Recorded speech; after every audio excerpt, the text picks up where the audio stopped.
Hello and welcome to Norwood News. Today is Friday, November 13th, and I'm your host, Krista McDonald.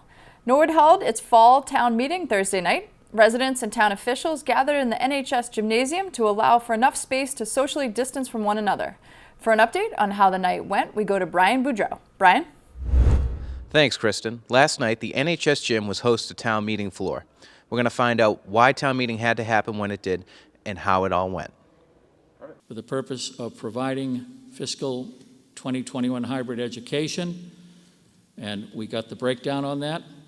All those in favor, please say aye. Aye. All those opposed, please say no. That has carried. Well, I think everything went pretty well.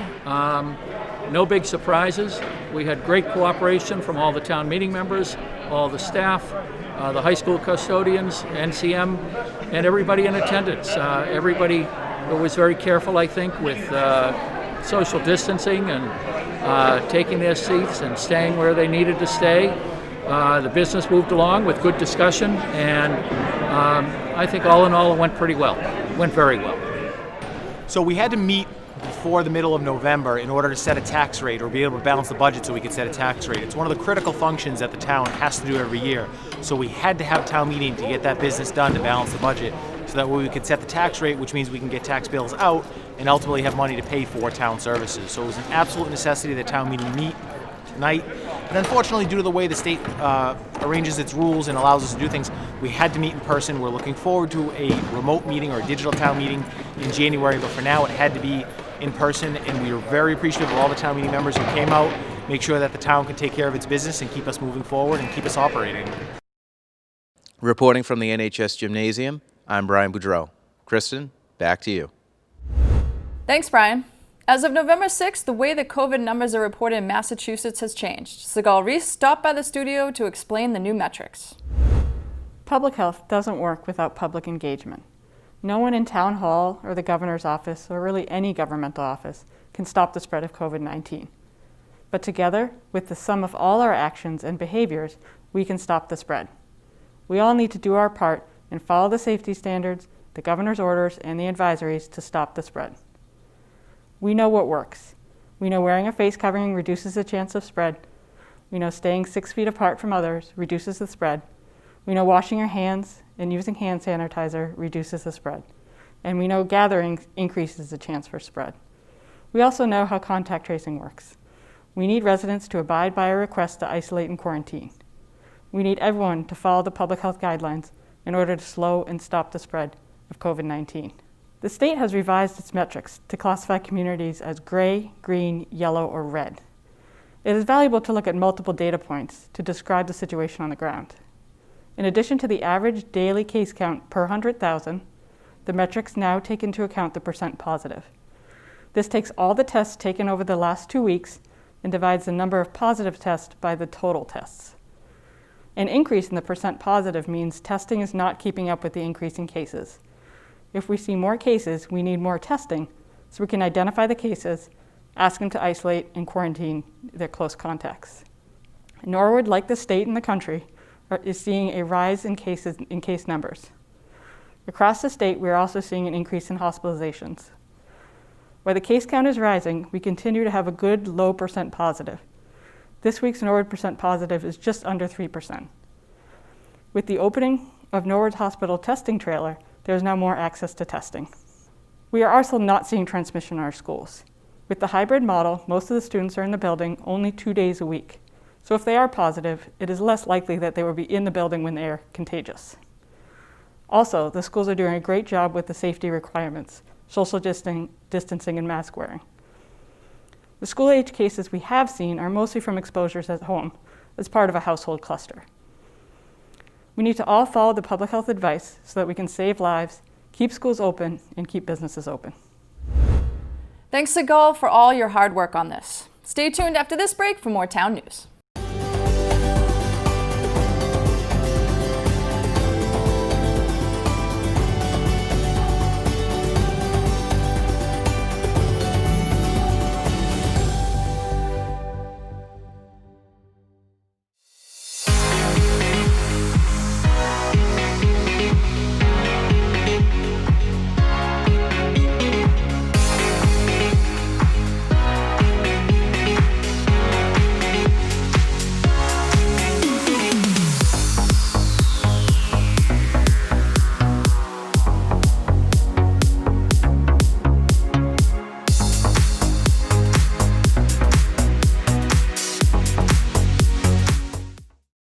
Welcome back.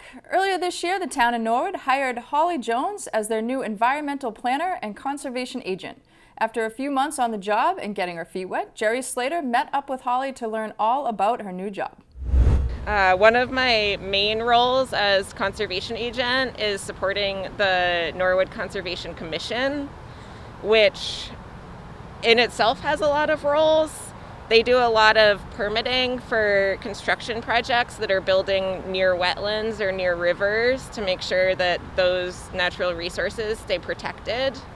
And I kind of handle all of the administrative processing of making sure that those applications are complete and the commission has the information they need.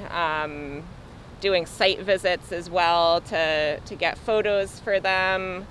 And then issuing permits on behalf of the Conservation Commission and following up as those projects go through their full construction process, as well as the occasional, and luckily in Norwood it is occasional, if we have enforcement situations where someone is working near or in a wetland without those proper permits from the commission. And then the environmental planner side is closely related still to the work that the Conservation Commission does, because they also, in addition to permitting, have a role in kind of planning and advising around issues related to conservation in Norwood. To catch the full episode with Holly, please tune into Your Town at Work with Jerry Slater right here on NCM. Last week, the Recreation Department installed the brand new scoreboard at Elliott Field at the Balch School.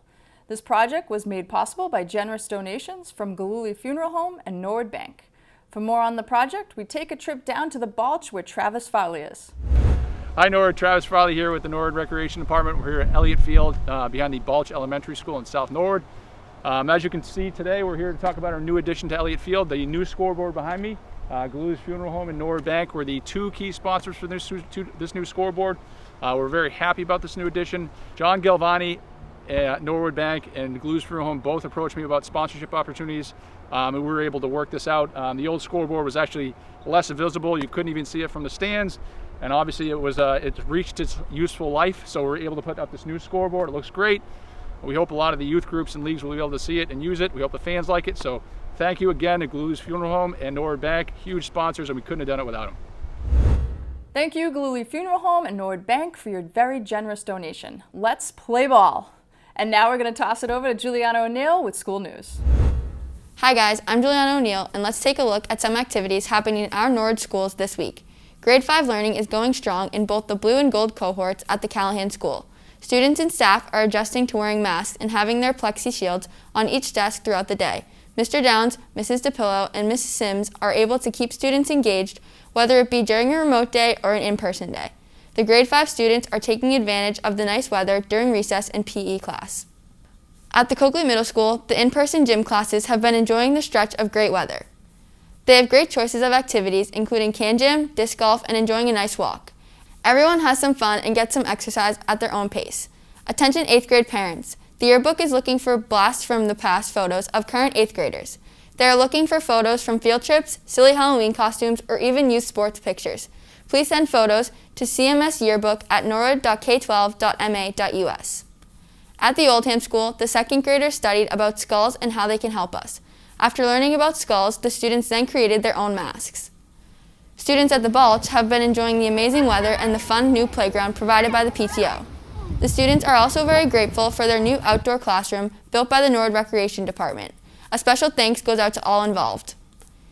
In technology news, at Norwood High, web cameras are being installed to improve and assist the teachers in the classroom. They are being used as a communication tool to connect with students at home.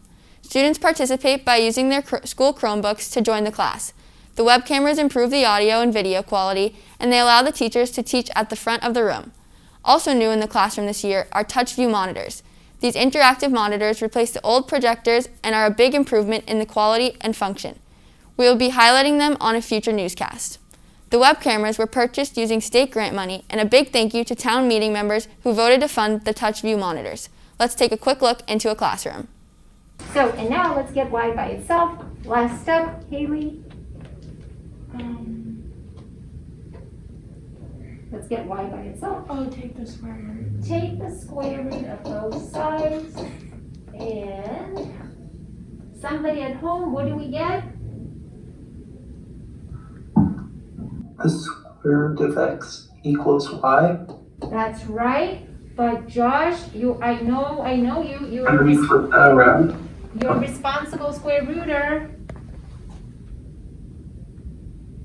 Josh, Oh, positive or negative y? That's I mean, no, positive or negative square root of x. correct. Very nice. We're responsible square rooters.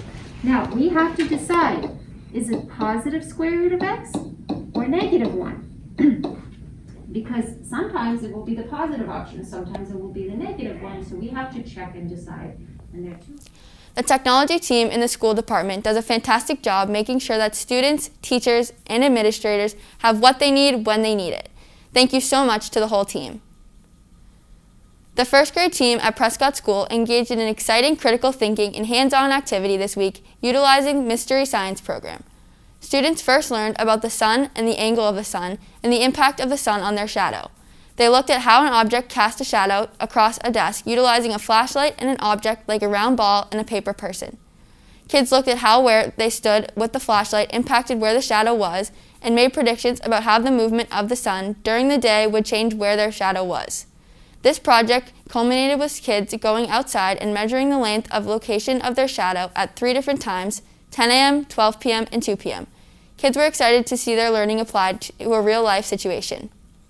The Willett Kindergarten children are finishing up their physical education unit with a circuit training in 5 different stations. These stations support their gross motor growth and allow them to experience and practice jumping, hopping, balance, upper body strength, and skipping. Mr. Hardery and Miss Worcester both teach physical education to the students at the Willett. During the first weeks of schools, the students explored different activities that provided movement and opportunities to expand their skills in these important domains. These final days allowed them a chance to have circuit training, and the students had 3 minutes at each station, which allowed them an opportunity to experience the benefits of each skill. The Little Mustangs are taking advantage of the beautiful November days we recently had. The children enjoyed being outside to soak up the sunshine, get their exercise, and interact socially with their friends and classmates. They played with balls and enjoyed singing songs together, which, beknownst to them, are educational. Sidewalk chalk is certainly something that these Little Mustangs love to do as well. They also went on shape and letter hunts outdoors. Recess is an important part of every child's growth and development. The Little Mustangs and their families also joined forces with their friends at the Senior Center and collected donations for the Norwood's food pantry. The boys and girls were actively involved in this project by helping to empty the bins of donations, put all the food into bags, and load the bags into shopping carts. After lunch, the students took a walk up to the Senior Center to deliver the donations. By participating in community events like this, children are learning how to develop a sense of empathy for others, as well as develop an understanding of the world around them. It was a successful event, and the LMPA staff would like to thank their generous families in helping our Norwood neighbors. Well, that's it for the school news. There's something interesting happening in our classrooms and schools every day, and thanks to all the educators who share their news with us. Now let's go to Brian Dunn for the latest sports news. Hello there, and welcome into the sports update for this week. My name is Brian Dunn, and we are back on track with highlights of last weekend's action versus Westwood, including a sprinkle of action versus Medfield for some Veterans Day coverage. Let's take a look at some of the best moments of last week. So again, you can see the COVID version of the wall. Yeah. More like a picket fence. I was going to say. Oh, it's well struck. Oh, nicely outstanding. Done. Low Piccolo. Wow. Well done. Wow, that was beautiful. That really was. Keeping her feet. Cece Venditti now chasing down the sideline after Ava Connaughton. And Cece does enough to get it going. Getting well while he was in there. It's a nice job of Chris to track that too all the way in. You get, sometimes a ball like that is a little dangerous. You start to have, bodies, get thrown at you. Medfield, down on the blank, control the ball. Love it. Winding up. Oh, just touch it. Maggie, yes! Yes! Oh, beautiful. Brianna, we have to stop. Shifting gears for a few moments here, I want to go over some newly determined guidelines for the winter sports season. For those who are familiar with the process for the fall season, the EEA has come out with their guidelines on how to conduct a winter sports season. Really, the big takeaway is that all sports that fall into the moderate or high risk categories will be required to mask up much like before. There are new changes regarding travel orders and out-of-state teams, so some helpful resources can be found on the MIA's Twitter page. Again, I want to reiterate that this is just the first step in a very complicated process. It still has to go before the MIA Board of Directors and ultimately school principals and superintendents. Nothing is set in stone yet, so once we have further information to give you, we will let you know. But we still have one more weekend of fall sports to wrap up, as the makeup games against Medfield will take place this weekend. Catch all the action here live on NCM starting Saturday at 9 a.m. Thanks for watching. I'll see you next week. Kristen, back to you. Thanks, Brian. In government, Monday night, the Planning Board began their meeting with a public hearing regarding open lot storage of motor vehicles. Town Planner Paul Halkiotis explained in length the reasoning behind the public hearing. Due to the zoning articles of town meeting being pushed back to a later day, the board voted to continue this public hearing. I'll make a motion, Mr. Chairman, that we continue this public hearing until Patrick, once you has set our next date. Do you want to have it be our next planning board meeting, or do you want a time later in December? Whenever we can just gather some information on looking at the bylaw again, and if there's if you guys, Paul, you and Pat and other board members, we can look at the pros of doing it, the cons of doing it, what are the consequences, things like that, just so we have we can make a real educated decision. The hearing will be continued until December 21st. Following the public hearing, the board interviewed 3 residents to fill the Associate Planning Board member position. There were 3 interviews: Miranda Baudet, George Blagden, and Derek Mason. The Planning Board will meet again on November 23rd. Tuesday saw 3 meetings, starting in the morning with the Board of Health. Sigal Reese started off the meeting talking about the changing of the metrics that go into the color classification system that the state has been using to report the number of cases per town. So these are the new metrics that were issued on Friday. And you can see they are 3 categories based on the community population size. We obviously are in the middle one, between 10 to 50,000, Norwich population being about 30,000. And so this takes into account the average daily case count per 100,000, which is what was used in the previous classification.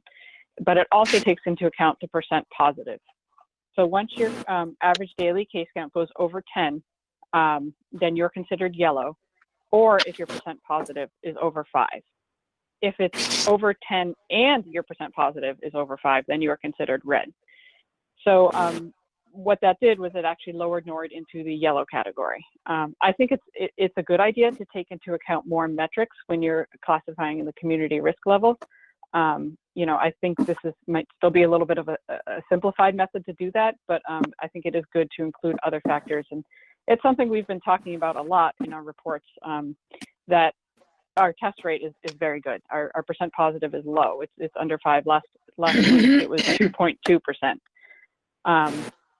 So that continues to be low, and that is an indicator of the ability to test, which is a positive indicator to what's going on the ground. Sigal also touched on the new stay-at-home advisory that Governor Baker put into effect last Friday, November 6th. So the other big announcement last week was the new stay-at-home advisory and updated orders, again, out of the governor's office. The stay-at-home advisory is asking all residents to really stay within their household from 10 p.m. to 5 a.m. Obviously, if you have emergencies or need to go to work or school, that is allowed, and this is an advisory. We're really asking people to do this. It's, again, trying to avoid those gatherings late into the evening where people might not make the best choices as far as their COVID safety standards. And along with that, businesses other than retail need to close at 9:30. That includes our restaurants, to allow everybody to get home by 10. Restaurants can serve takeout after 9:30, but no service of alcohol. Reese reminds people to stay vigilant in practicing social distancing and to please wear a mask. The Board of Health will meet again in December. At Tuesday night Selectmen's meeting, 3 public hearings were held for applications for liquor licenses in the town. The establishments that have applied are Magic Room, located at 83 Moore Street, Vico's Restaurante on Central Street, and Yarrow and Kebab House, located on Route 1. There is only 1 full liquor license available, and the Selectmen will make their decision at the next meeting on Tuesday, November 24th. Also Tuesday night, the Trails Advisory Committee met. The committee discussed upcoming trail events that included a New Year's Day walk and the St. Street Lock Cleanup Day. A BSA Eagle Projects update was given and the committee discussed community preservation funded projects, which included a University Ave Trail feasibility study, Norwood Landfill Scenic Overlook, and a Hawes Pool walking path. The Trails Advisory Committee will meet again in a few weeks. For complete government coverage, tune into the NCM Government channel or watch it on demand at norwoodcommunitymedia.org. Stay tuned after this break for more town news.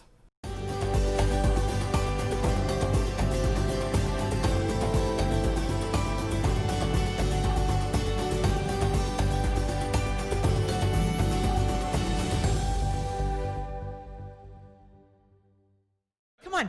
Yes, I think it's going to win.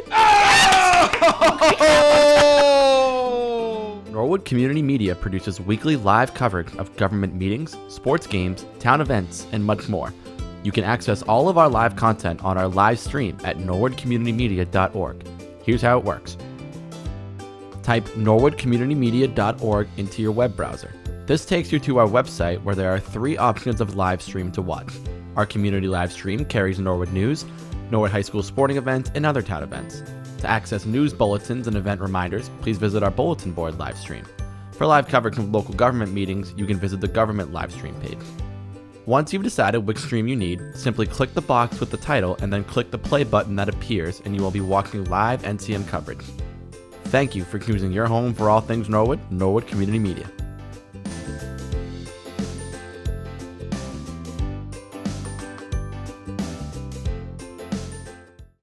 Welcome back. Friends of Norwood Center is helping businesses organize and promote this fall Shop Small Norwood, an expansion of the annual Small Business Saturday, traditionally held the Saturday after Thanksgiving, and a successful nationwide promotion from American Express. Residents can make a difference in Norwood by shopping local and safe this year. Most businesses offer gift cards, some online but all in person or over the telephone. Friends of Norwood Center's website will have a complete listing of all Norwood Center businesses who offer gift cards in order to put everything at your fingertips. Shop local and easy at www.norwoodcenter.org. The Impact Norwood Youth Ambassador Program is seeking new members. Impact Norwood is a substance use prevention coalition for students in grades 6 through 12. The program aims to raise awareness around health and substance use issues affecting the Norwood community and beyond. The program intends to build leadership skills, develop positive relationships among youth and adults, and provides opportunities to enhance public speaking skills, advocacy, and community service. Youth Ambassador meetings occur every Friday from 3 to 4 p.m. via Zoom. If you are interested in joining the Youth Ambassador program, please email Francesca Golightly at fgolightly@norwoodma.gov. Well, that's all for Norwood News. To stay up to date with Norwood Community Media, follow us on Facebook, Twitter, and Instagram. On Wednesday, our nation celebrated Veterans Day. Everyone at NCM would like to thank all the men and women of Norwood and our country for their amazing service. We will leave you with a few words by Director of Veteran Services, Ted Mulvihill. Revolutionary War days of Erangilde to today's sons and daughters of Norwood who wear our country's uniform. Today we honor the veteran. Today we remember how men and women set aside their civilian pursuits to serve their nation's cause, defending the freedom of man and preserving our precious American heritage. As veterans, we believe our strength on the field of battle and on the supply lines lay in the justice of our cause against the forces of evil. We believe that our determination made us better warriors because we fought with our minds and our hearts as well as our bodies. Out of blood and sweat, we learned of purpose, sacrifice, tolerance, bravery, and discipline. These are solid foundation stones upon which a great nation is built. In our continuing quest for an honorable world peace, we must continue to cultivate these virtues. As I travel around this great town, it fills me with great pride to be a citizen in such a town where our elected officials, fraternal organizations, and all the veteran service organizations can come together on such a day as this with unity of purpose. Indeed, our Congressman, Stephen F. Lynch, has publicly remarked that Norwood probably is better than any other community when it comes to respecting its veterans. And we veterans recognize that service to our town and service to our country and our cause does not end with the termination of military service. We continue our endeavors on behalf of an honorable world peace with a profound gratitude to God and to the men and women who gave their lives as their part of the cost of the noblest of causes.